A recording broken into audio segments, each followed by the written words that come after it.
Hello বন্ধুরা, সবাই কেমন আছো? আশা করি ভালো আছো, সুস্থ আছো এবং একটি ভালো সময় কাটাচ্ছো। যাদের সম্পর্কে অন অ্যান্ড অফ সিচুয়েশন হয়ে গেছে বা রিলেশনশিপে নো কন্ট্যাক্ট সিচুয়েশন বা ১ বছরেরও বেশি, ৬ মাস ১ বছরেরও বেশি ধরে ডিসকানেক্টেড ফিল করছো। রাত্রিবেলা তোমাদের পার্টনার তোমাদের জন্য কি ফিল করেছে? চলো দেখে নিই। ওয়াও! কিছু কার্ড একদম ছিটকে পড়েছে, দেখতেই পাচ্ছ। তো এসকেপ, কিছুর থেকে তো পালাতে চাইছে। যখনই ওনার সিচুয়েশন ওনার হাতের কন্ট্রোলের বাইরে চলে যায়, ভীষণ কন্ট্রোলিং নেচার হবে হয়তো।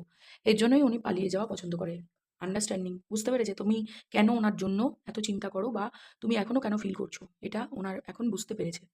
ওভারওয়েলমড, আম সিচুয়েশনশিপে যখনই উনি মনে হয় যে বেশি চিন্তার হয়ে যাচ্ছে তখনই। রেসপন্সিবিলিটি আছে এই পার্সনের। থার্ড পার্টি সিচুয়েশন থাকতেও পারে, বাচ্চাও থাকতে পারে। দুটো বাচ্চার কার্ড এসছে। হতে পারে যদি এতদিন বাচ্চা না থেকে থাকে তাহলে বাচ্চা নেওয়ার কোনো প্ল্যান থাকতে পারে। যদি থার্ড পার্টি সিচুয়েশনে কোনো ম্যারিড পার্সনের সাথে তুমি ডিল করো তো। সোল টাই, কোনো সোল টাই কানেকশনে তোমরা এখন রয়েছো। এটা অলওয়েজ মাথায় রাখবে, কোনো না কোনো জিনিস সার্ভ করা বাকি আছে এই জন্মে। তো সেই জন্য তোমাদের সাথে রিলেশনশিপে এঞ্জেল কি গাইড করছে সেই বিষয়টা আমি দেখে নিই একটুখানি। তো কি হয়, এটা সোলমেট কানেকশন নয়। সবসময় সোলমেট টুইন ফ্লেম কানেকশন নয়। সোলটাই অনেক সময় হয় কি আমাদের একটা সার্টেন টাইম পর্যন্ত সার্ভ করতে হয়। সেটা মানসিক কষ্ট হতে পারে বা ফিজিক্যাল কানেকশন, ইমোশনাল কানেকশনে বন্ডে থেকে কোনো রকম দুঃখ, যন্ত্রণা ভোগ করাও হতে পারে। ওকে, listen to your intuition.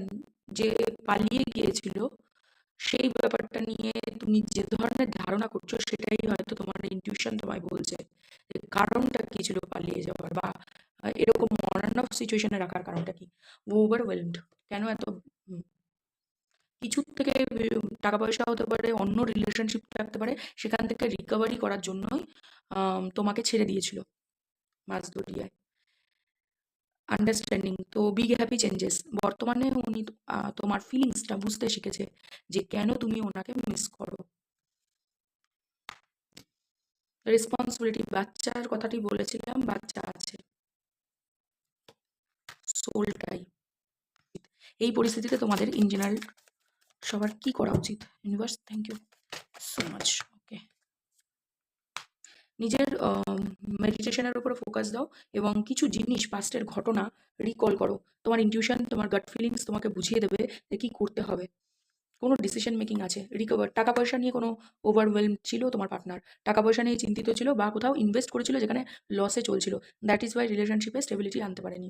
Big happy changes, emotionally তোমার জন্য আনঅ্যাভেলেবেল বর্তমান পরিস্থিতিতে। মানে ইমোশন আছে বাট শো করতে পারছে না, দেখাতে পারছে না। বিকজ উনি নিজেই নিজের জগতে একটা কোথাও বসে আছে, যেখানে এখানে দেখেছো তো ধ্যান মুদ্রায়, এখানেও ধ্যান মুদ্রায়। তো মেডিটেশন করো, তোমার ইনটিউশন তোমাকে, গাট ফিলিংস তোমাকে ঠিক বলবে। ইয়েস, কেউ বস হতে পারে তোমার উল্টো দিকের পার্টনারটি, কোনো বস ফিগার বা বস বাবা বা স্বামী বা বড় দাদার আন্ডারে আছে। আর যদি তোমার অপোজিট পার্টনার কোনো মেল হয়ে থাকে তাহলে তার ঘাড়ে অনেকগুলো দায়িত্ব আছে। হতে পারে পরিবারের সবার দায়িত্ব তার কাঁধে। দ্যাট ইজ ওয়াই রেসপন্সিবিলিটির চক্করে তোমার রিলেশন কেঁচো, মানে পুরো কেঁচোগণ্ডূষ হয়ে গেছে। সোলটাই ওভার থিঙ্কিং করছো, সোলটাই নিয়ে এইখানে সোলটাই ব্রেক করা দরকার। হিলিং, তোমার হার্ট হিলিংয়ের দরকার এবং তুমি অলওয়েজ জাজমেন্ট খুঁজছো বিকজ তুমি ভালোবাসাটাকে কোথাও প্রোটেক্ট করে রেখেছো এই ব্যক্তির জন্য, আর সেটাকে রিলিজ করা দরকার। রিলিজ করা মানে ডিসিশন মেকিং। দুটো এম্পারার আর এবং কিং অফ কাপ, ও ভিতরটা নরম। ওদের সাথে অফিসিয়ালি দেখা হোক বা কোনোভাবে অনলাইনে, ভিডিও কলে, মেসেজে, মেসেঞ্জারে বা ইনস্টাগ্রাম, হোয়াটসঅ্যাপ, যে কোনোভাবে কথা যদি হয়ে থাকে তাহলে টাইমিংটা কি, কবে যোগাযোগ করতে পারে। ওনার তরফ থেকে কিন্তু অ্যাকশন আমি দেখতে পাচ্ছি না। উনি কিন্তু নিজের জায়গায় নিজেই বসা। উনি আসবে বলে মনে হচ্ছে না, তবু টাইমিং ওরাকাল ডেট থেকে একটু দেখে নিই যদি টাইম হয় তো। জুন জুলাই, ওকে, তখন আসতে পারে।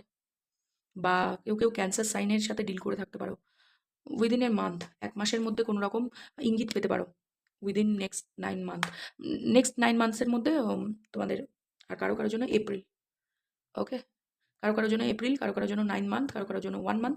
যার সাথে যতটুকুনি রেজোনেট করবে তারা ততটুকুনি রাখবে, বাকিরা অন্যদের জন্য ছেড়ে দেবে। ওকে, আমার এই রিডিংটি তোমাদের যদি ভালো লেগে থাকে